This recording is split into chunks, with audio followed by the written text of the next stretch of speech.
Hi, I'm Greg Hunter. This is the weekly news wrap up for Friday, June 17th, 2016, the WNW 242. And there is no wonder why the ultra left and the Democrats want to talk about taking away your guns in the face of rising Islamic terrorism.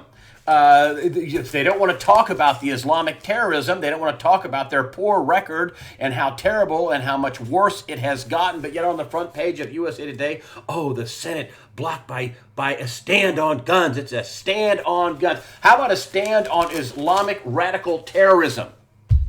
How about a stand on screening these thousands and thousands of Muslims that all the top people in national security, all the top people, FBI, CIA, all these people say there's no way that you can screen these people. But yet what the left and the mainstream press, which is dying, I'll talk about more about that in a minute. What they want you to believe is that this is really happening, that it's just guns. Totally wrong. Here is this is Mike Lukovich, who is a progressive communist. They get progressives like progressing towards communism, and it's basically a cartoon where it talks about all these dreadful things coming out of the nightclub in Orlando, and then you have Donald Trump. The caption is, "How do I exploit this?" Who's exploiting it? It's the Democrats and the anti-gun people and the people that would love to commit tyranny, but it's hard to do when all these people own guns. Incidentally, gun sales once again are surging, and what they don't want to talk about. What they want to talk about is taking away America's guns, as I said before, in the face of rising Islamic terrorism. And you even have the president saying, well, that's just a label and it's just a political, the thing, and it really doesn't do anything to fight it. Oh, yeah. That's like saying, let's not call the Nazis in World War II. Let's call them all those people to the east of France. Let's call them that. Here we have, the president has been saying that, ISIS is on defense and got them on the run and all that. And out this week, his CIA director, John Brennan, comes out and says, no, they're formidable and they are resilient. And also he talks about all these refugees and how, a CIA chief is, the ISIS, Islamic State, working to send operatives to the West. They're doing it by getting them involved in the quote-unquote refugees that they're not screening, that the Obama administration isn't screening. What the Obama administration would love to do and is doing is pouring the coals to the fire, bringing in another 20,000 basically unscreened people from Syria. And all the security people, FBI, CIA, all the national security experts in the field are all saying the same thing. We really can't screen these people.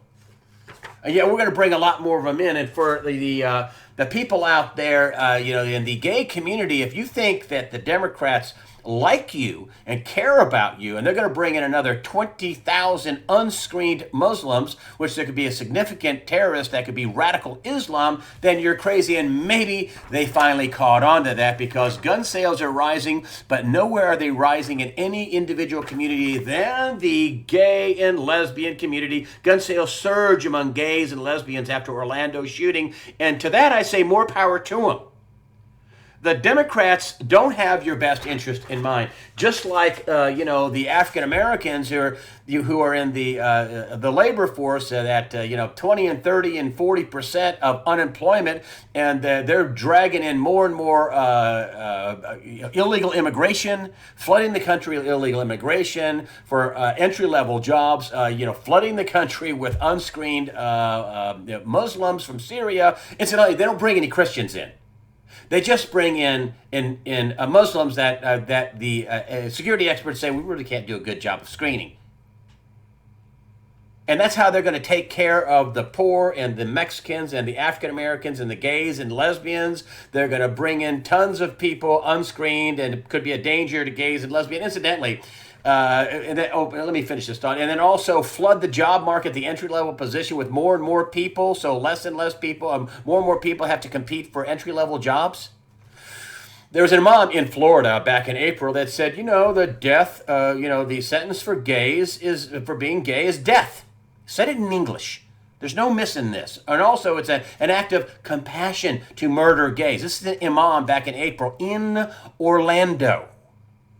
Now, if a Catholic priest or a Baptist minister said something like that, and they wouldn't, they would run him out of town on a rail. But boy, if an imam says it, well, it's just the Muslims. It's okay. And speaking of which, I was on Coast to Coast AM this past week, and George Noory comes on, and he makes this big dissertation on how it's terrible and killing of the gay, but let's not persecute Muslims. Let's not persecute them. Oh, by all means, let's make that our top priority. Listen, Donald Trump's right about this. The Muslim community has to stand up and shout this down and tell these people they can't do this and kick these people out of their mosques. It's not all Muslims, but it's a percentage. And this is not self-radicalization. Maybe some of it is, but a lot of it comes at the mosque level. And here we have, there's plenty of DHS, plenty of whistleblowers and security people saying, listen, the Obama administration is shutting down one investigation into mosques and these networks after another. And here's a headline I pulled from you. And this is from InfoWars. DHS insider, Obama blocking terrorist probes. And this is from, let me read this to you. This is from a guy by the name of Philip Haney.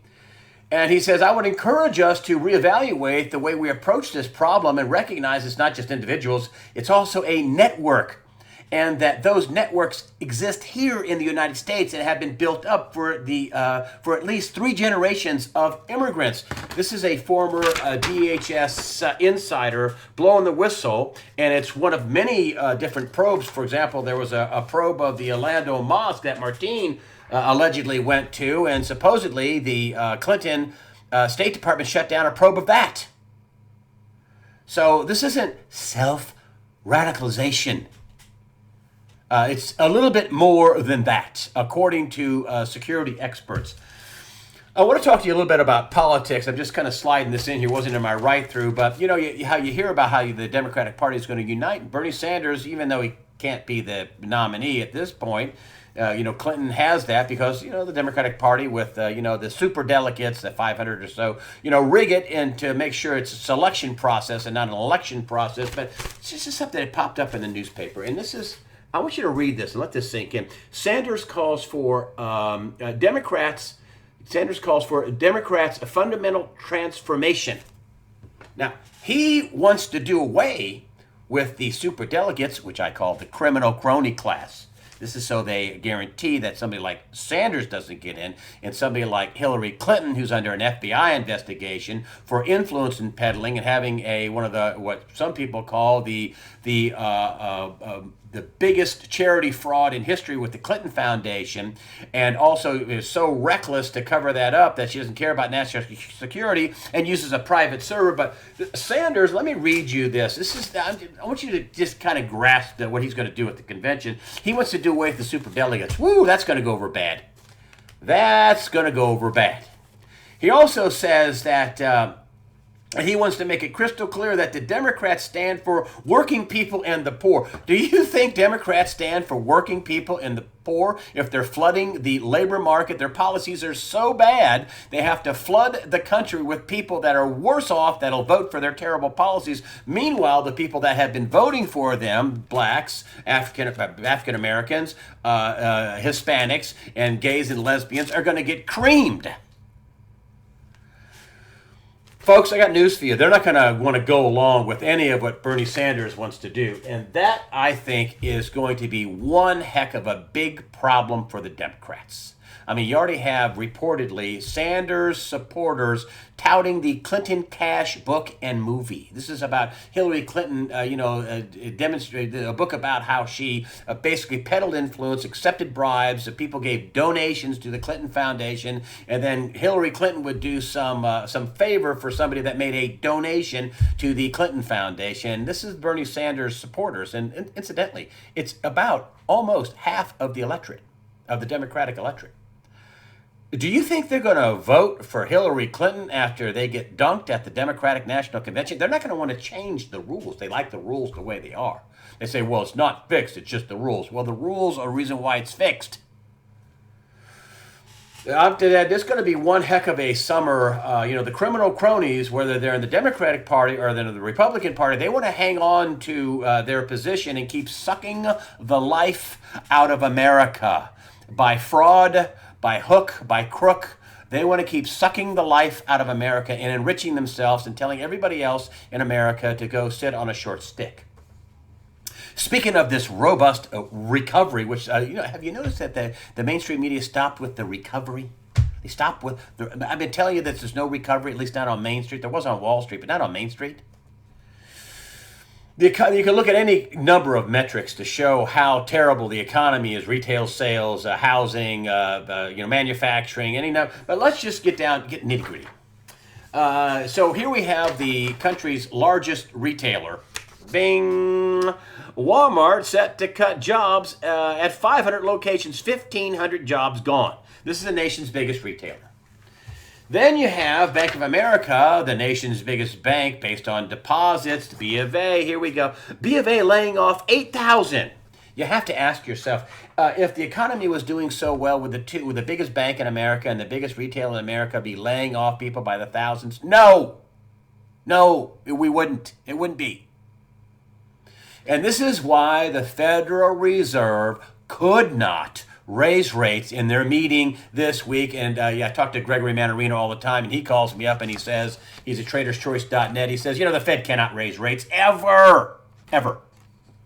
He says the next step for the Fed is to buy corporate bonds. Why? Because corporate bonds are paying higher interest rates, just like over in Europe. They're paying a higher interest rate. Ooh, they can't let those interest rates go up. They can't let corporate bonds compete with sovereign debt, treasury bonds. They're going to start buying the corporate bonds off the market. That's what Mannarino says. He says it will suppress rates even more. And incidentally, Mannarino called the market top on the Dow about 18.3. He was a little worried that his market top wouldn't hold. I think it's going to hold. We're 13 months in counting of his market top. So I'd say it could be one of the best calls of all time because it's going to be one of the highest stock market calls and one of the biggest falls of all time. Could be one of the biggest of all time, but his high at 18.3 is still intact. And all these big people are warning about what's going down, what's coming down. And I have Jim Sinclair booked for the early Sunday release along with Bill Holter. Bill Holter kind of invited me in to be a guest host with him and Jim Sinclair. They do this for their paid subscribers. And he said, hey, come up with some questions and ask us what you want. And I did that, and I get to post this interview on the site. So Jim Sinclair and Bill Holter will be the early Sunday release. A little bit more with Jim Sinclair because we just had Bill Holter on. But Sinclair, Mr. Gold, one of the world's renowned experts in gold and just about anything else, will be the early Sunday release. It'll be an audio thing, but you won't want to miss that. Very good interview, very insightful to hear what Jim has to say about what the big wigs say and about what's coming down the pipe. Donald Trump came to Greensboro, and I have a press pass here someplace. Where's my press pass? Oh, well, I had a press pass. I got actually press credentials for Donald Trump. Here we go. There we go. Media, Trump came to Greensboro. And, Donald Trump comes out, and he's battling the mainstream press. And of course, Obama can say whatever he wants, and nobody questions him. And Obama, is railing on Donald Trump because, Donald Trump's saying that we have weak leadership and we're not doing anything to stop ISIS, and that's all true. And, then Donald Trump comes out. First thing he says when he comes out on stage in Greensboro, 10,000 people, show up. This is my local paper. Actually, this is kind of a left-wing rag, but they still gave a nice write-up for Donald Trump. So I got to say, okay, so they tried to be unbiased. Try to be. Most of the time they're not. Most of the time they're very biased. I've called them many times, but I digress. Donald Trump comes out and says, Obama is more angry at me than the terrorist who just murdered 49 people in Orlando. True that. Unbelievably true that. And it was electric there. And he comes out and there's all the media is at the Greensboro Coliseum, right? It's NBC, ABC, CBS, Fox, all kinds of regional media, local media. There's probably, 20 cameras there and reporters and a big fenced-in thing. One of the other first thing he says is, there's the mainstream media, the bunch of liars. That couldn't be a much a worse group of people, says stuff like that. And, of course, I look up there, and I'm standing down in the little corral. I look up there, but he's just like, And this is what I'm saying about the mainstream press. You'll point out, and I'll put it out when I was at ABC and CNN, that's awful biased, isn't it? I mean, that's not even fair. You'll point out, oh no, well, we're not, we're journalism with a big J. So so Donald Trump, Trump revokes Washington Post credentials. Now, this isn't some small podunk operation, right? These are the people that broke Watergate. Trump to revoke Washington Post credentials. Why did he do that? So Trump's basically railing on Obama and his bad policies. And what does the Washington Post come out with for a headline? This is the Washington Post. They came out with this headline: Donald Trump suggests that President Obama was involved with the Orlando shooting. What? Now, to their credit, they changed that. But who is doing editorial to come out with a false headline? Donald Trump suggests that President Obama was involved in the Orlando shooting. No, he did not suggest the president was involved in the Orlando shooting. He said he was incompetent. He said he's not doing a very good job fighting ISIS, but he didn't say he was down there helping out, shooting up the police. That's what this title implies. And if you go on to read the article, so, the Washington Post says, well, we caught our mistake. You don't have editorial? Excuse me. You let that headline go out. Nobody's doing editorial. Who's going to be fired for that? Huh? Nobody. This is Jeff Bezos, who owns the Washington Post, who hates Donald Trump because he wants to break up Amazon. He says it's a monopoly. But I digress. So here we have the Washington Post. They say, they just got caught with a headline totally false. They had to take it down. Totally false. Just to make Donald Trump look bad, like he's a kook. And then they come out and say, when coverage doesn't correspond to the candidates wants it to be, the news organization is banished. They're banished for lying. You got banished for basically concocting a headline that was completely untrue and misrepresented the facts. That's what you got banished for. And here again, as I say, when you point out their bias, the Post will continue. This is from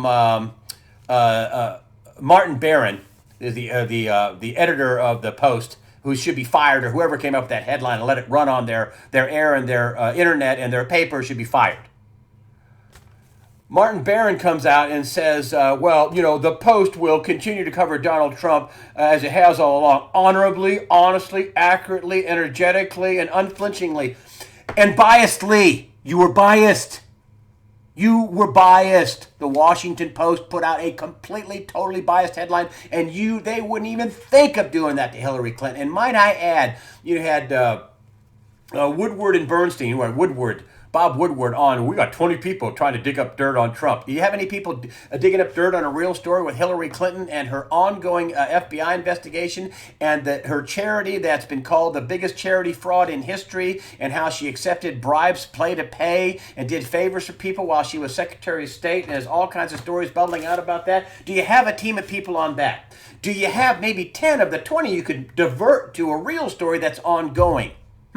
Yeah. Oh, yeah. You're not biased. No, you got 20 people trying to dig up dirt on Trump. And, we'll just take the stories as they come with Hillary Clinton, who decided now to start using the word Islamic terrorism or jihad or whatever, kind of gingerly wading into that pool because, she doesn't want to look bad. And she'll say anything she can to, try to look good. Hopefully, I will get an interview with Trump. I went there to see what was going on at the Trump rallies. It's pretty electric, folks. It looks like if you pull up to the Coliseum, I mean, it was $10 a shot parking. The whole parking lot all the way out to the outer edges was filled up. It was about 9,000 to 10,000. Oh, the local paper said it was 6,000, which no, it was 10,000. And listen, Trump is coming out, and he is. I'm sitting there watching him. I mean, one of the second or third things he said is talking about how unfair and how rotten the mainstream press is, and they are. And you know what? People are noticing that. And I want to end with this. It's not just me, folks. According to a new Gallup poll, and I don't know if you can see this, and it doesn't really show up very well. Okay, doesn't really show up anymore. According to a new Gallup poll, television news and newspapers have lost about 10 points in the last 10 years. They're now just about at the bottom of the barrel. There are all-time lows for television news and newspapers. There are about 20% of people believe them, have any confidence in them whatsoever. 20%. They're at all-time lows in terms of their credibility. And why is that? Because they're not fair. Listen, you want to trash somebody? Okay, be fair, be accurate. And if it's a political campaign, then make sure you spend equal time and energy on the other side. You want to be fair. You want to be even-handed. You don't want to look like a thought-shaping, ultra-left-wing, wackadoodle, liberal media outfit, which you can't call a news organization. I mean, that's what we're talking about. Thank you very much for supporting USA Watchdog with your comments and your donations. That helps us out. Remember, folks, listen, and I want to say one last thing. I always say fear not, and this is a theme in the Bible. It says it all throughout the Bible, fear not. Fear not. God the Father is in charge. That's what it means. Fear not. Don't be afraid. And so fear not. Prepare yourself mentally, physically, and above all, spiritually. Fear not. God the Father is in charge.